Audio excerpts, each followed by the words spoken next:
It's surreal to see these skaters, especially when you're looking at huge skaters like younger guys like Ashok Ware and Nike SB.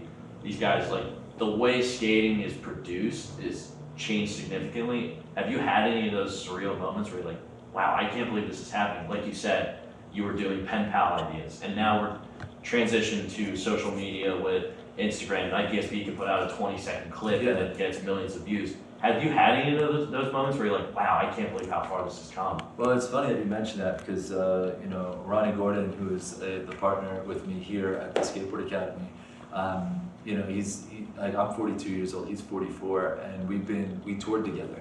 And, we were talking about old footage and whatnot, and one of my mentors just contacted me recently, this guy, T. Monroe from the Beast of the East, which was a big contest series. Mm-hmm. And he was collecting all of the old footage and putting it together. He's actually going to be putting something together in regards to our tours that we did back in the late 90s and through like early 2000s. And we look at like what we were filming with back then and what we had now, and the editing is ridiculous. I remember when, and Ronnie will tell you the same thing. When we used to go out, we used to have like these camcorders that had the VHS tapes in them, and then you had high 8, and then from there they got mini DV, which a lot of people are still shooting with because they like the graininess of it, even though you can do that afterwards as well. But they like that. They like the feel of it and all that stuff. They like the look, as well as it kind of changes the dynamic of like the skating as well. It's a little grainier, but some of those video cameras kind of make it look like you're going faster, or the different angles they can do. So there's different reasons why people use different things. But the fact that I think what really hit me is when we have our students here and they're trying to learn tricks and they'll videotape it, and then they go to it right away. And then if they like it, they'll save it, and then next thing you know, at the end of the day, they have all these clips, and by the end of the time, before they leave, it's already edited and it's already posted somewhere. That's what's really, and how fast it is and how user-friendly it is.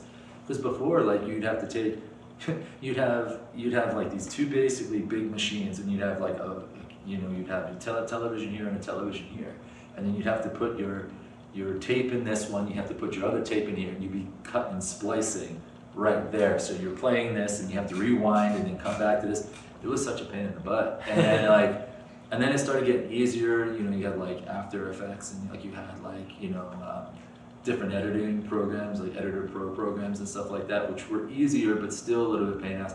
Now they get on their phone and they go through it like it's nothing. So I mean, it's a double-edged sword though, because there's a lot of times the video stuff, it's so instant that people just post it up. When before, with the video part, you actually cataloged all that stuff and you waited, and then you had a launch, and then that became a big event, you know what I mean? And then it was like, then you got to see all the new tricks or what they were working on.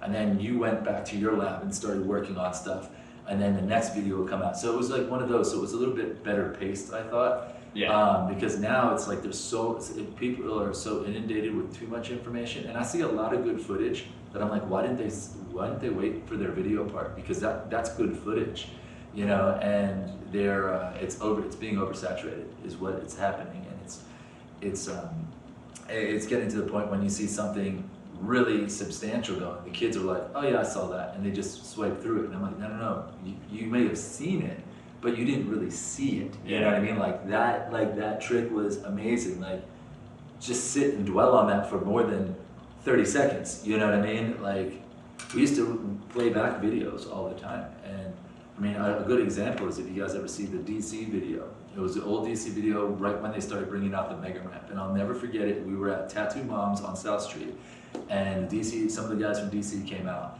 And I think Nocturnal was the ones who put it on over there, because they were right across the street. So that was when like the skateboarding community was still like kind of in that older school type mentality. Like, we had phones and stuff like that, but it weren't like they are today. And people were videotaping, and it was better than the cassette tapes, but it still wasn't as quick as it is today.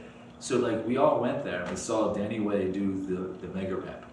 And we just, like, everybody's cheering for like all the street skaters, because a lot of us, we knew them, or like we'd see them skating in Philly and whatnot. So like, everybody's cheering for their boys and whatnot, or their favorites. Mm-hmm. And because that took a couple of years to produce.